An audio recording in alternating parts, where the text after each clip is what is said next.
Olá! Vamos estudar sobre o Livro dos Espíritos de Allan Kardec. Vamos na terceira parte, capítulo 5, Lei de Conservação. Vamos falar sobre o instinto de conservação. Pergunta 702. O instinto de conservação é uma lei da natureza? Os espíritos responderam, sem dúvida. Todos os seres vivos o possuem, seja qual for o grau de sua inteligência. Nuns é puramente mecânico, noutros é racional. E Kardec constrói a pergunta seguinte: com que objetivo Deus concedeu a todos os seres vivos o instinto de conservação? E a resposta: porque todos devem concorrer para o cumprimento dos desígnios da providência. Foi por isso que Deus lhes deu a necessidade de viver. Além disso, a vida necessária ao aperfeiçoamento dos seres. Eles o sentem instintivamente, sem se darem conta disso. Assim, nós compreendemos por que a necessidade da encarnação. Precisamos da encarnação para o aperfeiçoamento de todos nós. Podemos assim refletir tudo aquilo que nos ocorre, qualquer experiência, tudo aquilo que ocorre ao nosso redor tem um objetivo de crescimento, de aperfeiçoamento de todos nós. Desta forma, nós podemos tomar consciência dos acontecimentos ao nosso redor como algo que serve para nós mesmos. E podemos deixar de lado aquela ideia de que certas coisas que ocorrem ao nosso redor não nos dizem respeito. Isso talvez seja uma maneira de nos desviarmos das preciosas lições que Deus encaminha a cada um de nós. Por isso, aquela frase que todos nós conhecemos: nada acontece por acaso.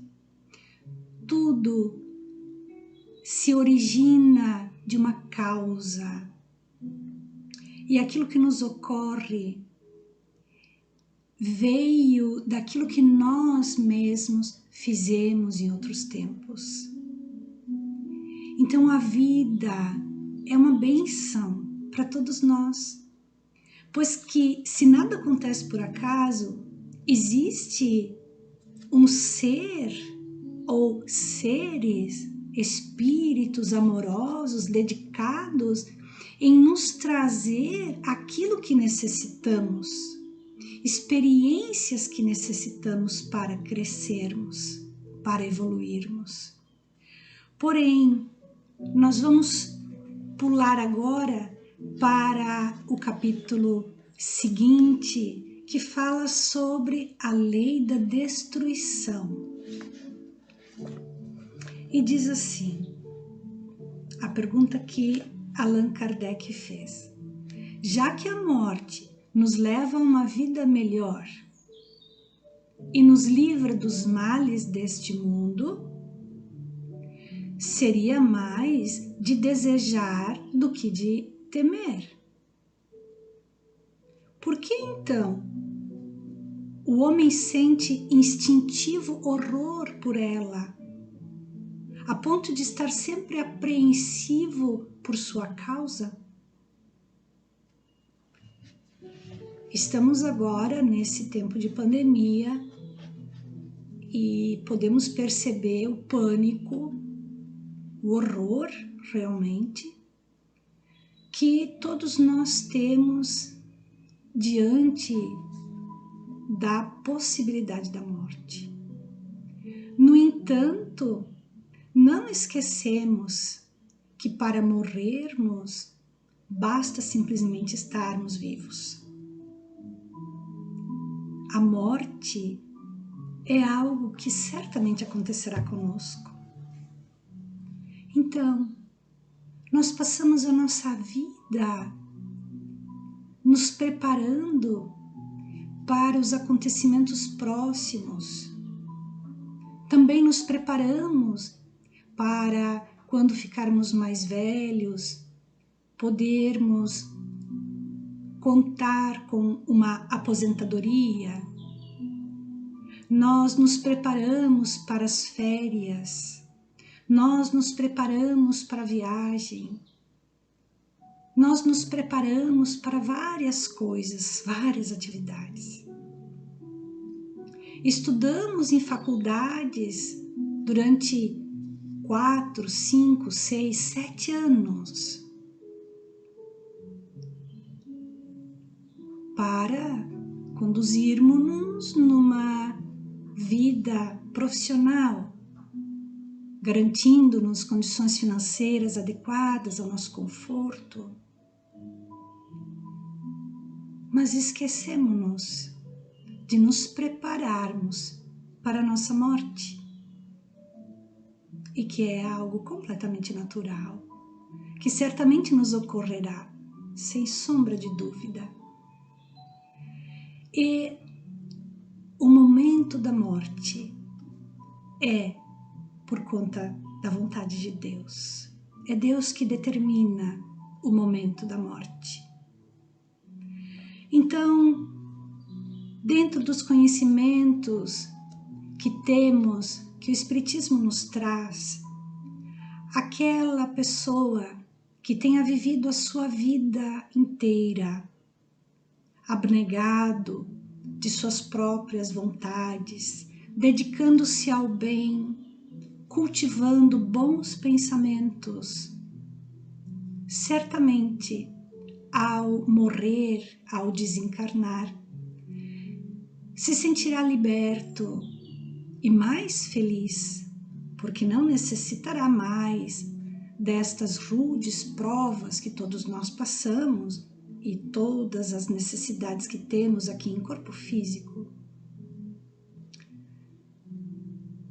Mas, se ela é tão boa, se podemos pensar que ela nos livra dos males deste mundo, por que a tememos? Por que temos tanta apreensão por causa da morte? E os espíritos responderam: já dissemos que o homem deve procurar prolongar sua vida para cumprir a sua tarefa. Veja só, nós todos temos uma tarefa. Todos nós, antes de reencarnarmos, nós nos reunimos com espíritos bondosos e amorosos e preparamos uma tarefa para a nossa encarnação. Com toda certeza, esta tarefa que nós preparamos, que nós pedimos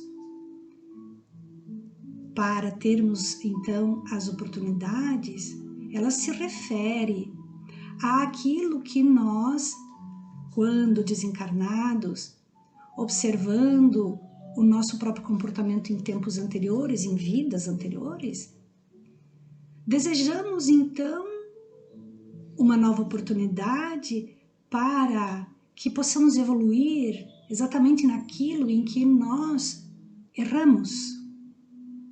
Nós pedimos as oportunidades para que possamos, em nova encarnação, nos reencontrarmos com aquelas pessoas com as quais nós cometemos equívocos e então fazermos os nossos acertos, evoluirmos emocionalmente, aprendendo a respeitar o próximo, respeitando igualmente nossas próprias limitações, aprendendo a amar.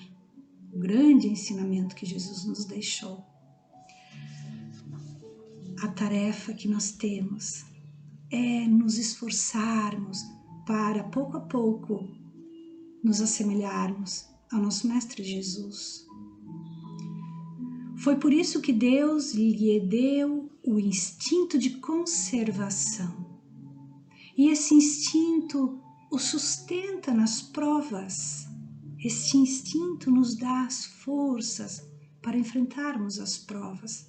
E também porque lá no íntimo, no subconsciente, existe a lembrança daquilo que nós pedimos como provas na nossa nova existência.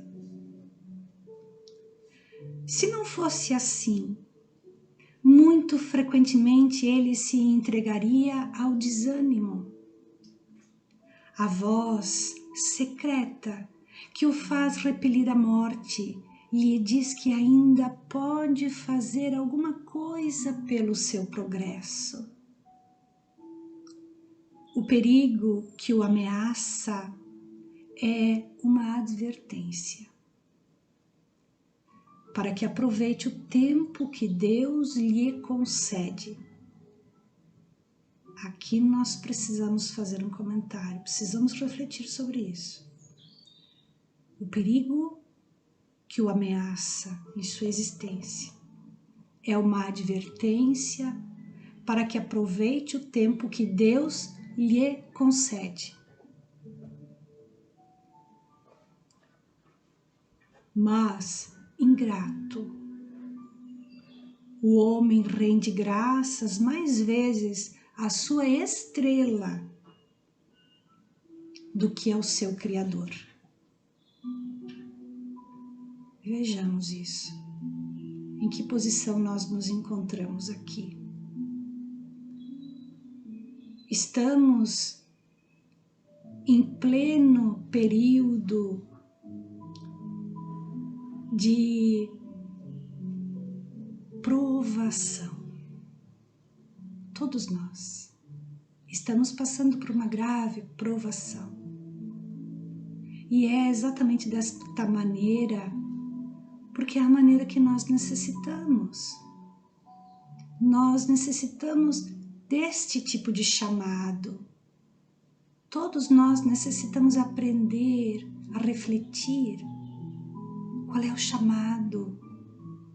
O que está acontecendo dentro de nós? Então nós precisamos realmente nos dedicar pela nossa conservação. Mas ao mesmo tempo nós precisamos nos resignar às lições que Deus nos traz. Porque Deus está no comando de tudo. Mas Ele nos dá igualmente o livre-arbítrio. E nós usamos do nosso livre-arbítrio por longo tempo, com grande liberdade de escolher o que estávamos decidindo e fazendo em nossas vidas, usando o tempo que Deus nos concedeu até agora.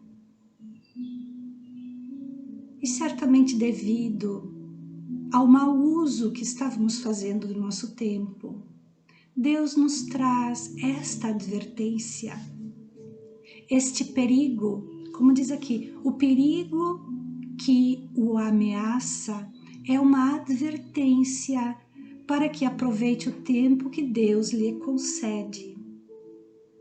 Então nós podemos ver neste período de pandemia algumas pessoas que se colocam a passear como se estivessem em férias.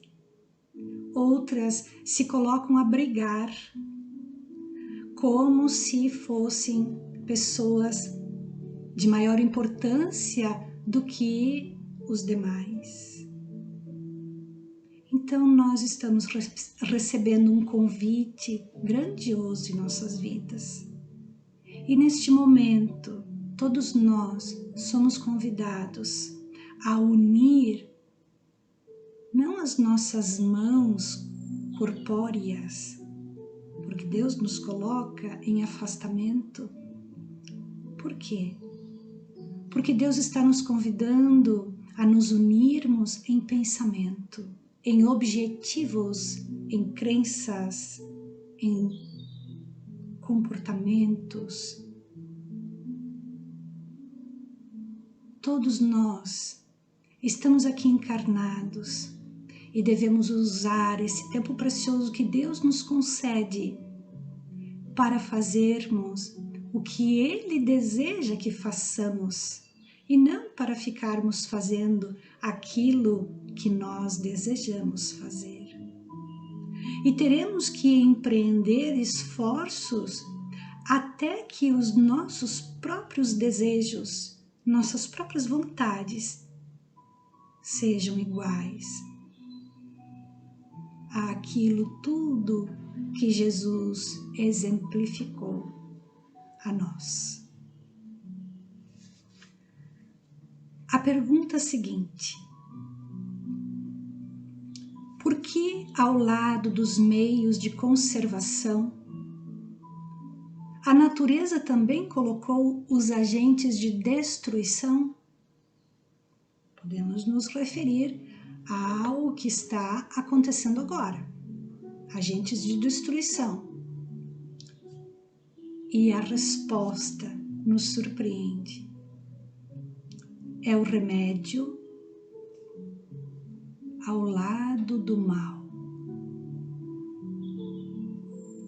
Já dissemos, para manter o equilíbrio e também servir de contrapeso.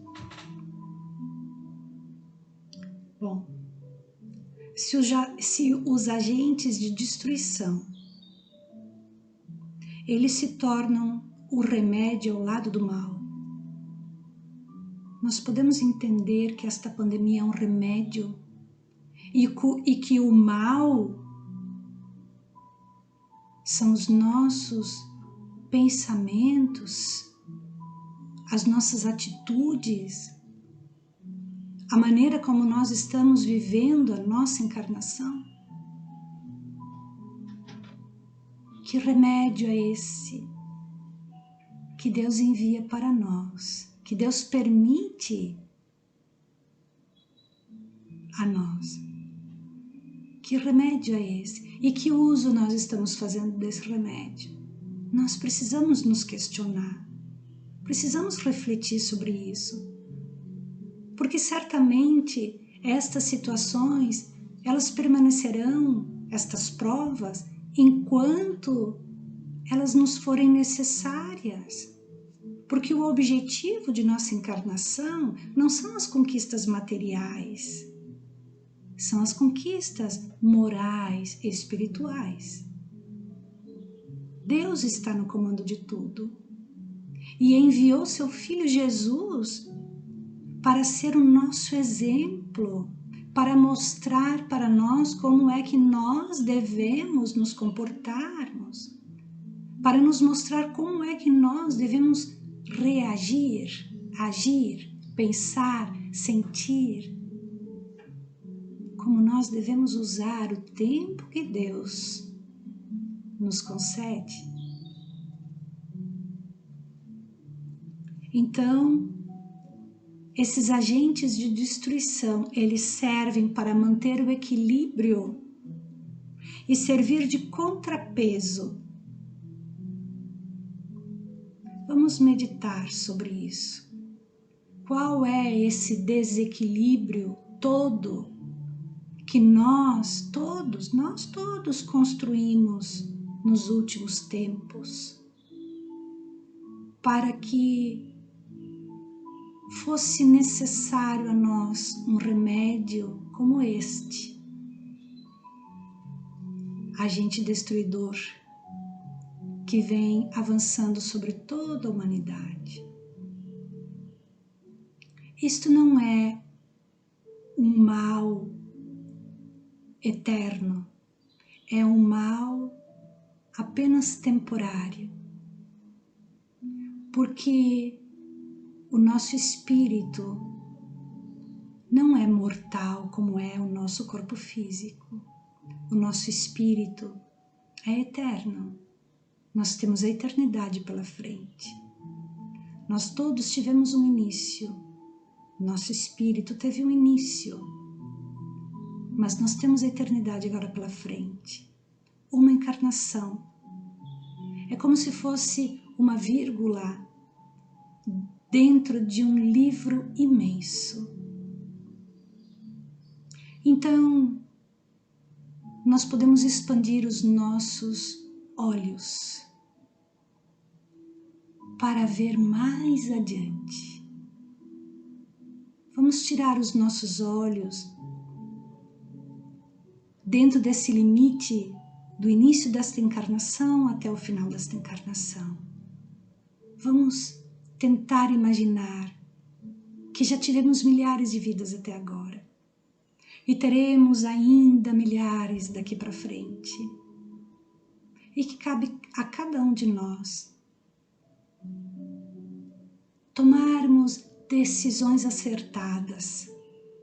Vamos aproveitar este tempo que Deus está nos concedendo para refletirmos e construirmos dentro de nós, com os nossos familiares, com as pessoas que nos rodeiam, objetivos firmes e claros para nos dedicarmos ao crescimento moral e espiritual de nós mesmos. Finalizamos assim a nossa reflexão de hoje. Eu convido a vocês para participarem do nosso próximo encontro. Boa noite.